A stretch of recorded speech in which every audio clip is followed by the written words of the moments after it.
you want this? That stuff. Yeah, so close to you. What did you want?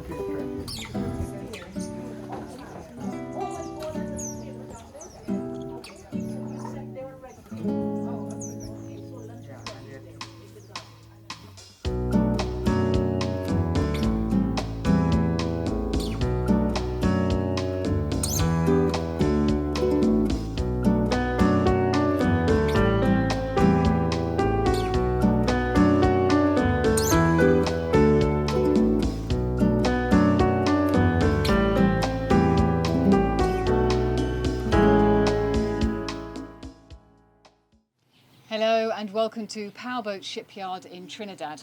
Yes, we've lifted the boat, so there's going to be a bit of boat work in this episode and a lot of exploring around Trinidad. A lot of us looking sweaty. It's very hot. It is incredibly hot, but we go out and about, find some waterfalls and hummingbirds. I hope you like the film. Coming up, the Scarlet Ibis coming home to roost.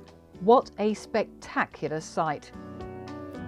Hummingbirds and waterfalls, the best way to spend a day in Trinidad. And sorting out the solar, one of the many good things about having so much winter sun. Okay, I'm making a list of things to do while we're here in Trinidad. Make use of the chandlers and the fact that we might be able to get other things like, I quite like another couple of bifacial panels. Replace these two. These two are 270 watts.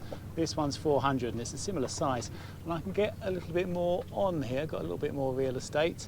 I'll strengthen up the frame a little bit more. Got a good chandler, so I can sort of get bits and pieces hopefully here and do that sort of job. So yeah, I'll see what the availability is like, because we're down on power when we're on passage. If you watch the crossings video, we had to run the engine a couple of times. When you're sailing, obviously you get some shading sometimes, and with the auto helm going all the time, we don't quite keep up. So, we'd like a bit more of that. And when we're at anchor as well, we do rely on having some extra. We've got this is our nice 200 watt bifacial panel, which has been brilliant, but unfortunately, you can see it's bent, it's broken underneath, it is glass. It's still working absolutely fine, but I think its days are numbered. And our big one as well that we've got here, a big 400 watt one, isn't working at all. Just having a look at that just now. I've plugged it into the EcoFlow so we can see what's coming out of it, and you can see there is, well, it's actually a tiny bit, 27 watts at the moment coming out of this. It should be producing 250 at the moment, and I've just made some cuts inside. It's joined together with this sort of thin webbing in there, and this side you can see the corrosion in there, and it's actually broken.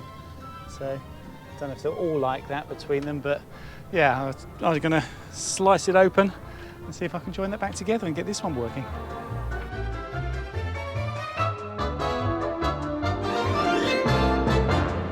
But before all that, we hire a car to go inland and explore this lovely island. The immediate area around the yard looks like a bit of an industrial site, but it does get better. Once we start heading up into the mountains, it's cooler and more of a jungle, even at this time of year. On a bit of a road trip, trying to find some waterfalls, but it's a dry season, so there's not a lot of water down there. No, there isn't, but we're going quite high, I think, so who knows? And it's very green, it's lovely. Yeah. So is this it? We walk along the river? We do. I have seen this as a big swimming pool. It's just like a puddle now. Ah. But it's lovely clear water. Ooh, it's cool as well. It's nice. I've got shoes on. It's very cool. I mean, if you get hot on this walk, this would be lovely. We're just lying here at the end of it. Oh, I'll take my shoes off. Yeah. But I think you can climb up through it to get to upper levels. And have a look. Just having water around is refreshing, although I'm not convinced this is the only way up. There are lots of little pools along the way, and because we're clearly on the wrong path, no other visitors. You've got trainers getting wet. I've got the right shoes, sandals. I've got falling off of that one. So I'm a little bit compromised. I think I'm just going to get wet feet, and that's fine. Dry off at the top. Yeah. We should go up here. You've got the choice, the path or the river. You're going the path, I'm going to go on the river. Like keeping my feet cool. Isn't this lovely? Yeah. Very pretty. You can sit in that one.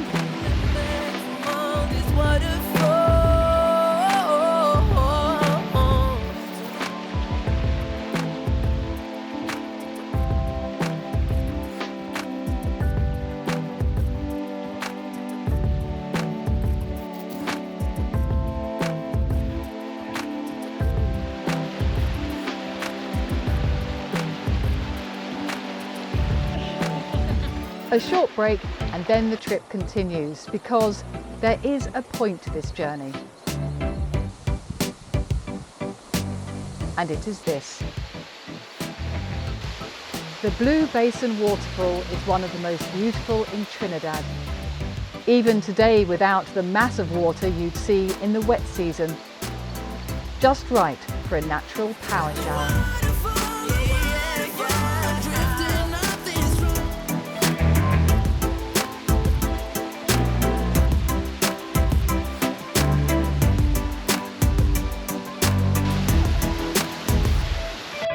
And on the way back, in the middle of nowhere, our first sighting of a hummingbird. More on these little dynamos later.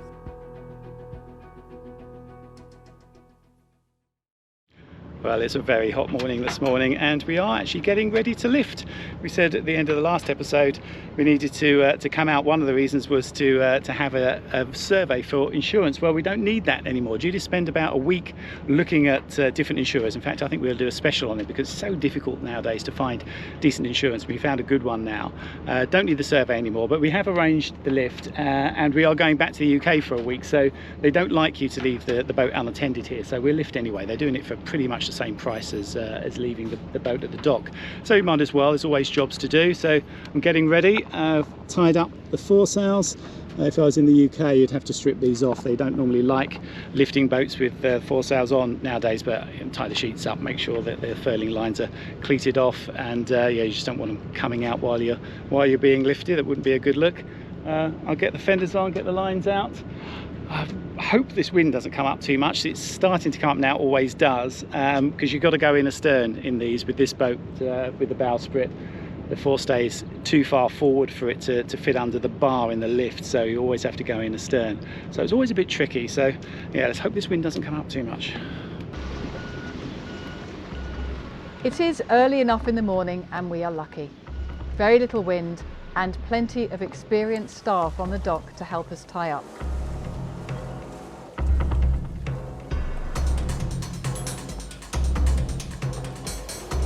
The first bit smoothly anyway. We've got the double strokes on, it's always good to see.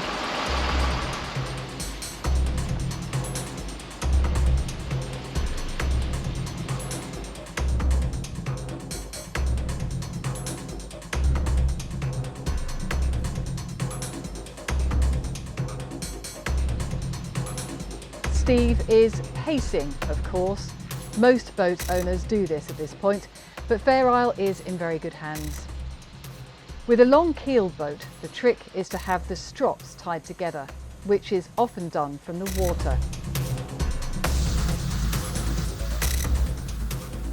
This is Brent, the powerboat's manager, making sure.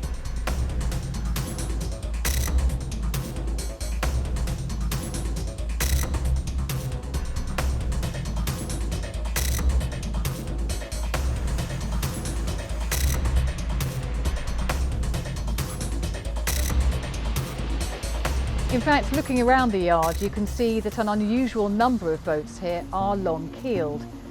Fair Isle slips in nicely. At which point we leave her again, this time for a planned visit to a rather special private home. We're on our way to the Hummingbird House.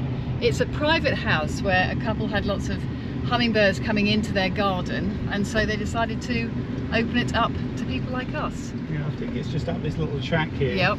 It is going to be amazing, hopefully, because they're supposed to have like a dozen different species of hummingbird. We've seen one on a tree out here. They're amazing. They're tiny usually, difficult to spot. But yeah, if you can get close to them, it's going to be great. Try and get some pictures.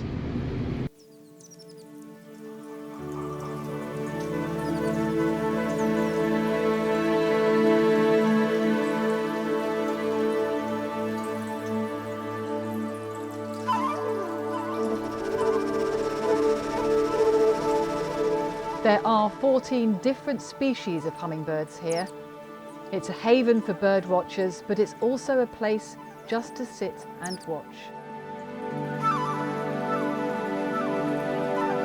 Well, hundreds of hummingbirds come to this small garden every day, and you can see them feeding on the feeders, but also around the plants.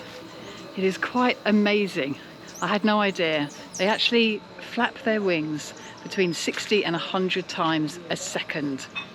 Wow. Getting good pictures? It's difficult.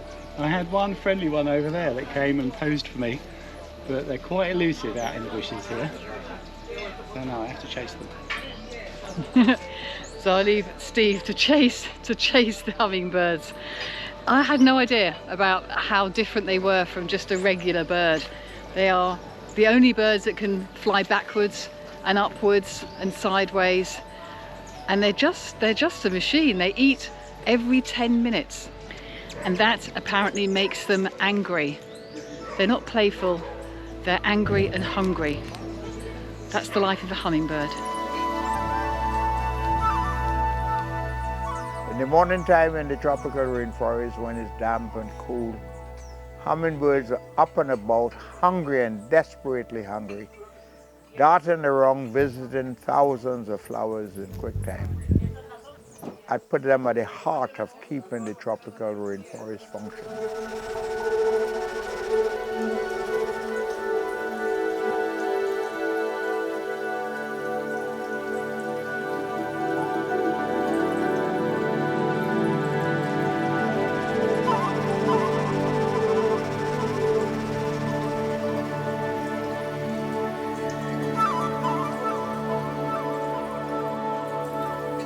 This is not a place you come and look at birds and leave. We take time to try to help you to get to understand what makes these little creatures magical and mysterious and mystical and absolutely fascinating.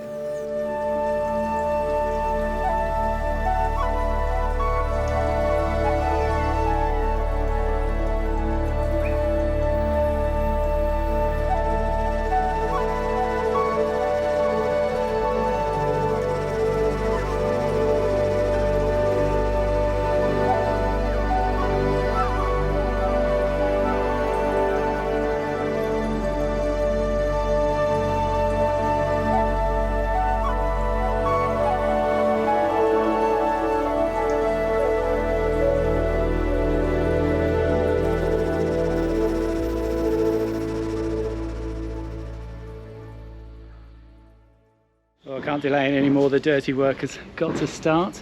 You see, I've started a bit of a clean up here. The bootstrap has a lot of barnacles on it, and the bit that I haven't done, you'll see up here, you can hardly see the red.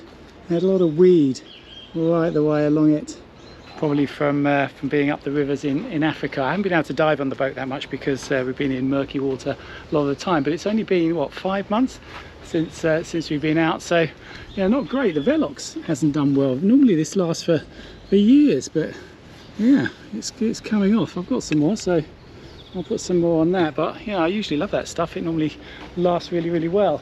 Some of the seacocks are really bunged up with barnacles, so I have a good clean out of those. And the other thing in here, look at this anodes. These are the anodes for the fridge and the freezer. That one has pretty much gone in a few months. I mean, that's amazing. I think that's down to the time that we had in Las Palmas, because that was a weird anchorage. We were there for a couple of weeks over Christmas, and when we pulled the anchor up at the end of it, it was really stained. The chain was really stained as well. There was something weird going on in that water. It was pretty aggressive. So yeah, I think that's been part of, you know, our problem of the things that we've had going on here.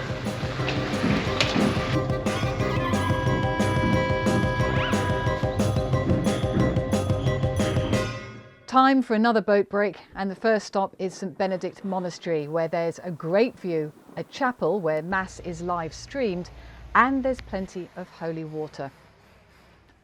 But we don't stay long because we want to spend the evening here on the Coroni River with the ranger Ravi Kalpu.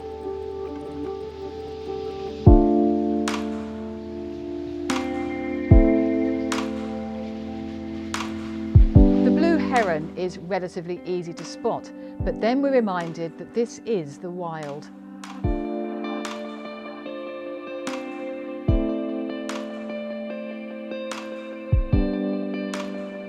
We can hear the red-capped cardinal before we see her.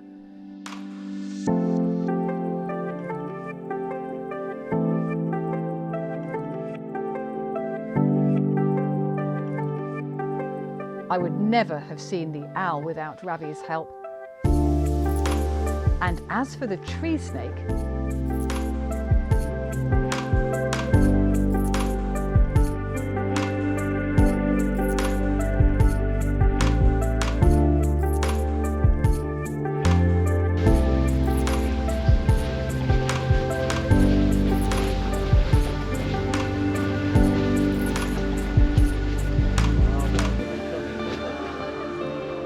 the point of the evening, though, is seeing the Scarlet Ibis, the national bird of Trinidad, and a spectacular sight.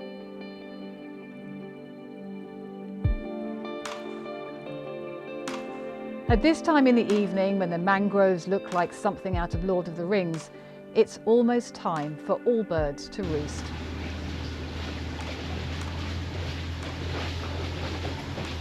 We come out of the swamp to find flamingos. Oh, look at the flamingos up the Jeez, it's amazing.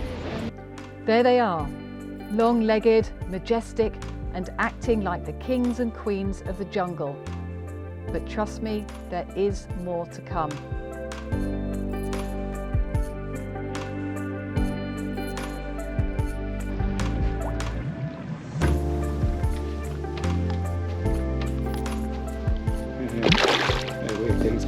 They really are. As we feed the catfish and ourselves with pineapple, we wait for the ibis. Then here, this part of it here is the sanctuary area. So everything is protected for the fishes and crabs to reproduce, and it's a haven for our Scarlet Ibis. So we have the game wardens that protect state animals, the foresters that take care of the area too as well. So it's a safe haven for them here too. And with the right nutrition, the Scarlet Ibis usually feeds on marine worms, fiddler crabs. All of these makes up their diet, and they get a substance called carotene, which keeps their pigments in the feathers red, together with the bird's chemistry. Green season.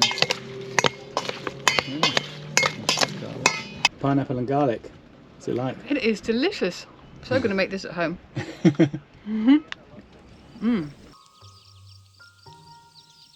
It doesn't take long, and we are treated to a really unforgettable evening.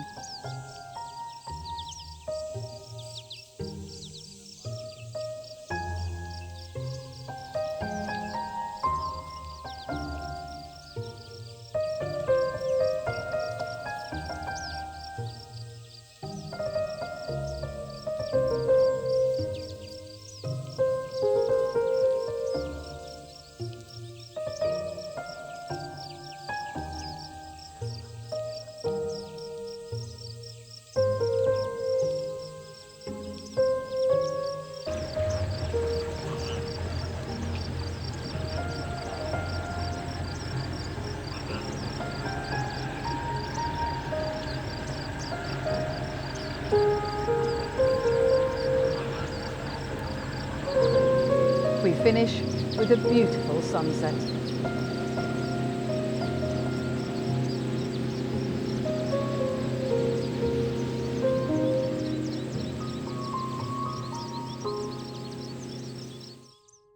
the Scarlet Ibis. What a fantastic evening. I've never seen anything like it. Yeah, I think they were just flying over the top of the flamingos there at the end just to show off. So yeah, I'm redder than you are. They were so red. You see pictures, you think, well, they, you know, in the wild they're not going to be like that, but they just dazzle, don't they? They're amazing. Absolutely, unlike the owl that it took us about 5 minutes to spot. Yeah, after Abby points it out from about 50 foot away, he says, oh, there's an owl in there. And then, yeah, after 5 minutes of him pointing, we actually see it. There's things that I actually got on camera just about, but you couldn't really even see that. And you saw them from miles away, bats and all sorts of things that were in the trees there. It's amazing.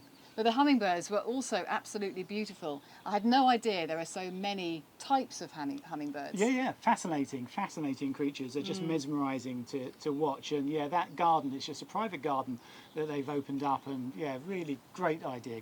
Loads of people from the boatyard go up there. Good community, isn't there, here? It is, and everyone's very proud of the birds and very proud of the island, which is lovely. It's lovely to see.